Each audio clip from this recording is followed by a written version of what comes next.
የዚህን አስገራሚ ወጣት ታሪክ እስከ መጨረሻ አዳምጡት። ጎዳና ላይ ማኪያቶና ቡና የሚሸጥበትን ጋሪ ሰርቀውታል። በአዲስ አበባ ጎዳናዎች ላይ በላቡ ይደክማል። ብዙዎችን ያስገረመ የሥራ ፈጠራ ሐሳብ ይዞ በመምጣት በወጣትነት ዕድሜው የራሱንና የቤተሰቡን ሕይወት ለመቀየር ይፍጨረጨራል። ይህ ወጣት አልአሚን ይባላል። አልአሚን በጋሪው ቡናና ማኪያቶ በመሸጥ የራሱን ሕይወት ለማሸነፍ የሚጥር በተለይም ደግሞ በዘመናዊ መንገድ ማህበራዊ ሚዲያን በመጠቀም ስራውን ለማስፋፋት ከፍተኛ ጥረት ሲያደርግ የነበረ ጀግና ወጣት ነው። ይሁን እንጂ የዛሬው ዕለት ለአልአሚን እጅግ አሳዛኝና ተስፋ የሚያስቆርጥ ሆኗል። የኑሮው መሰረትና የስራው መሳሪያ የሆነው ጋሪው ተሰርቆበታል። አንድ ወጣት በራሱ አቅም ለመነሳት በሚጥርበት በዚህ ዘመን እንዲህ አይነቱን ጥረት የሚገታ የሌብነት ድርጊት መፈጸሙ እጅግ የሚያሳዝን ነው። ማህበረሰባችን እንደ አልአሚን ያሉ ወጣቶችን ማገዝ፣ መደገፍና አቅማቸው እንዲያድግ መንገድ መፍጠር ሲገባው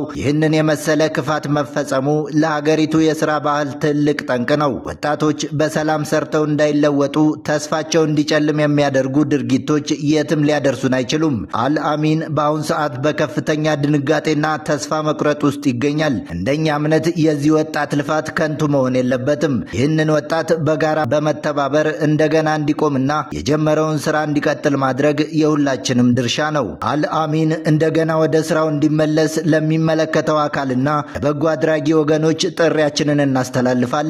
የዚህን ወጣት ታሪክ በማጋራትም ድምፅ እንሆንለት።